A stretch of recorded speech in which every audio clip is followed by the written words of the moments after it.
teman-teman, perkenalkan saya Dr. Imania Lydia Pratiwi, di mana saya merupakan peserta Latsar CPNS tahun 2021 Kota Bogor, angkatan ke-26 dari kelompok 2, di mana pada hari ini saya akan memaparkan materi mengenai World of Government.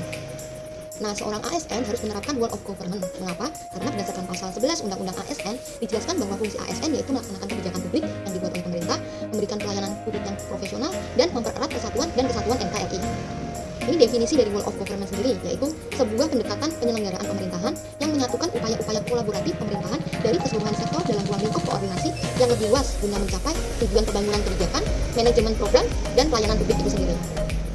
Nah, mengapa World of Government ini penting? Yang pertama, karena adanya faktor eksternal, yaitu dorongan dari publik untuk mewujudkan integrasi kebijakan. Yang kedua, karena adanya faktor internal, yaitu fenomena ketimpangan kapasitas sektoral.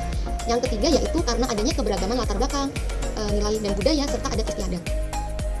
Bagaimana World of Government ini dilakukan? Yang pertama dengan adanya koordinasi, kemudian adanya integrasi, dan adanya kedekatan serta pelibatan. Praktik dari World of Government sendiri yaitu dilakukan dengan empat cara, yaitu penguatan koordinasi antar lembaga. Dilakukan jika jumlah lembaga yang dikoordinasikan masih cukup terjangkau. Yang kedua yaitu dengan membentuk lembaga koordinasi khusus. Pembentukan lembaga koordinasi khusus ini terpisah dan sifatnya permanen yang bertugas mengkoordinasikan sektor atau kementerian.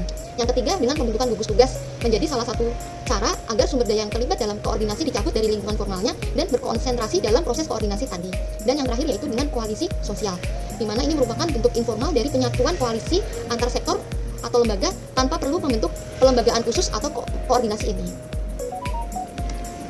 Ternyata dalam praktik WOG sendiri atau World of Government sendiri ternyata ada tantangan tersendiri. Yang pertama, ternyata kapasitas dari SDM dan institusi menjadi hambatan dalam penerapan dari World of Government. Kedua, nilai dan budaya organisasi serta kepemimpinan yang mungkin kurang baik. Praktik dari World of Government sendiri dalam pelayanan publik meliputi pelayanan administratif, yaitu pelayanan yang menghasilkan berbagai bentuk dokumen resmi kepada publik. Yang kedua, pelayanan akan barang dan pelayanan jasa. Kemudian yang keempat sendiri yaitu pelayanan regulatif, pelayanan melalui penegakan hukum dan peraturan perundang-undangan maupun kebijakan publik yang mengatur sendi-sendi kehidupan masyarakat. Ini mengenai 5 macam pola pelayanan publik, yaitu pola pelayanan teknis fungsional, pola pelayanan satu atap, pola pelayanan satu pintu, pola pelayanan terpusat, dan pola pelayanan elektronik.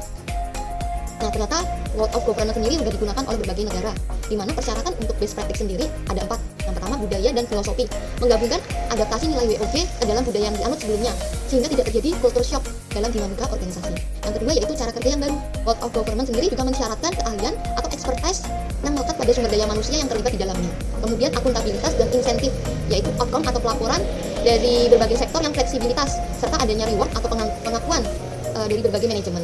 Kemudian yang keempat yaitu cara baru pengembangan kebijakan, mendesain program dan pelayanan, yaitu melalui pendekatan kolegial, di mana masing-masing sektor mempunyai kesetaraan dalam pengambilan keputusan atau kebijakan. Mungkin sekian pemaparan saya mengenai World of Government. Terima kasih.